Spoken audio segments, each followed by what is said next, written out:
Daikin సంస్థ తమను మోసం చేసిందని హైదరాబాద్ జూబ్లీహిల్స్ చెందిన ఓ వ్యాపారి శ్రీధర్ రావు పోలీసులకు ఫిర్యాదు చేశాడు. తన 5 అంతస్తుల భవనానికి డైకిన్ సంస్థ ద్వారా సెంట్రల్ ఏసీ పనుల కోసం 36 లక్షల రూపాయలు చెల్లించానని, కానీ డైకిన్ సంస్థ డీలర్ పనులు చేసిన ఏసీ పనిచేయడం లేదని పేర్కొన్నాడు. దీనిపై ప్రశ్నిస్తే మరోసారి పనులు చేయాలని, రిపేర్ చేస్తామని చెప్పారు. దీంతో తన బిల్డింగ్ ఇంటీరియర్లోని మొత్తం తిరిగి తొలగించానని, నష్టపోయానని చెబుతున్నాడు. డైకిన్ సంస్థ డీలర్ జగదీష్ వల్ల తాను 2 కోట్ల రూపాయలు నష్టపోయానని, అయినప్పటికీ ఏసీలు పూర్తిగా పనిచేయడం లేదని తెలిపాడు. జగదీష్ పనులు చేయకుండా తనను, తన కుటుంబాన్ని మానసికంగా వేధింపులకు గురి చేస్తున్నాడని పేర్కొన్నాడు. గత 6 నెలలుగా ఇబ్బంది పెడుతుంటే డైకిన్ సంస్థ ఇండియా హెడ్, ఎండి, సౌత్ ఇండియా హెడ్, తెలుగు రాష్ట్రాల జీఎంలకు ఫిర్యాదు చేశానన్నారు. దీంతో డైకిన్ డీలర్షిప్ రద్దయింది. తనపై కక్ష పెట్టుకున్న డీలర్ జగదీష్ ఎంఆర్పీఎస్ నేతలతో సంబంధం లేకుండా తనపై తప్పుడు కేసులు పెట్టించారని తెలిపాడు. ఎంఆర్పీఎస్ నేతలతో జూబ్లీహిల్స్లోని తన నివాసం వద్ద దౌర్జన్యం చేసి బెదిరించారని వాపోయాడు. దీంతో జూబ్లీహిల్స్ పోలీసులకు డైకిన్ సంస్థ యాజమాన్యం డీలర్ జగదీష్లతో పాటు బెదిరింపులకు పాల్పడ్డ ఎంఆర్పీఎస్ నేతలపై వ్యాపారి శ్రీధర్ రావు ఫిర్యాదు చేశాడు. ఫిర్యాదు మేరకు జూబ్లీహిల్స్ పోలీసులు డైకిన్ సంస్థ యాజమాన్యం సంబంధించిన సిబ్బంది డీలర్ జగదీష్లతో పాటు ఎంఆర్పీఎస్ నేతలపై కేసులు నమోదు చేసుకొని దర్యాప్తు చేస్తున్నారు. 36 లక్షల రూపాయలు చెల్లించిన, ఏసీ పనులు చేయకుండా తనను 2 కోట్ల రూపాయలు నష్టపరిచిన డైకిన్ సంస్థ డీలర్ జగదీష్లతో పాటు బ్లాక్మెయిల్ చేసి తన నుండి డబ్బులు డిమాండ్ చేసిన ఎంఆర్పీఎస్ నేతలపై చర్యలు తీసుకొని న్యాయం చేయాలని వ్యాపారి శ్రీధర్ రావు కుటుంబ సభ్యులు కోరుతున్నారు. మా కొత్త ఇంటికి నేను డైకిన్ ఏసీ ఎయిర్ కండిషన్ ఇచ్చాను. ఆ డైకిన్ వాళ్ళు ఒక అథారైజ్ డీలర్ని అటాచ్ చేశారు జగదీష్ అనే వ్యక్తికి.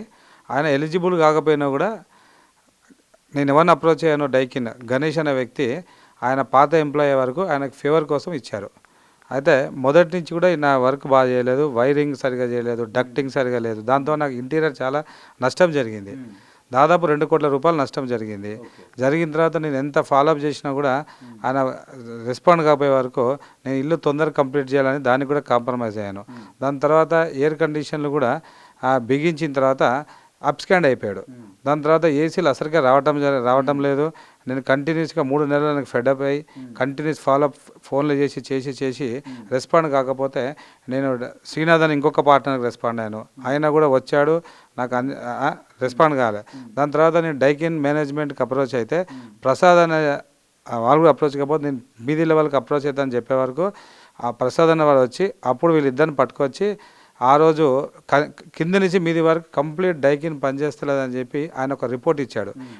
నేను అడిగే ప్రశ్నలకి ఆయన దగ్గర ఆన్సర్లో నువ్వు కంప్లీట్గా ఎలా ఇచ్చావు అని చెప్తే సార్ ఆయన ఆన్సర్ లేదు. దాని తర్వాత మేనేజ్మెంట్ ఏం చేసింది, తప్పు జరిగిందని చెప్పి ఆ డైకిన్ 4 రోజులు నేను చేసిస్తా అని చెప్పాడు. 4 రోజులు కూడా నెల రోజులకు చేయకపోయే వరకు నేను డైకిన్లో మన గణేష్ మేనేజరు, మన అంకుర్ సేల్స్ హెడ్, అట్లా నేషనల్ హెడ్ వరకు మురళీధరు, సంజయ్ గోయల్, ఆఖరికి ఎండీకి కూడా నేను మెయిల్ రాశాను.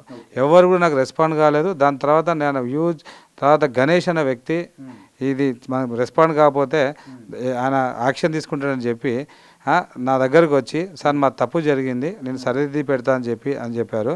నాకు అడిగే ప్రశ్నకు ఒక దగ్గర కూడా ఆన్సర్ లేదు. దాని తర్వాత గణేష్ మా చాలా పెద్ద కంపెనీ, మీరు ఎంతమందిని అప్రోచ్ అయినా కూడా ఏం చేయలేరు, నేను ఎంతవరకు సరిదిద్దగలుగుతా గంతే దిద్దగలుగుతాను, ఎందుకంటే మా ఇండియాలో ఉన్న ప్రతి ఒక్క పెద్ద పొలిటీషియను, బిజినెస్ మ్యాన్లు, ఇన్ఫ్లుయెన్స్ అంతా నా క్లయింట్లు అని చెప్పాక నాకు కంప్లీషన్ కావాలని చెప్పి దానికి కూడా అగ్రి అయ్యాను. దాని తర్వాత నేను ఎంత ఫాలోఅప్ చేసినా కూడా రాకపోవడం. దాని తర్వాత చివరికి సంజయ్ గోయల్ నాకు మాట ఇచ్చాడు, 4 సార్లు మాట తప్పాడు.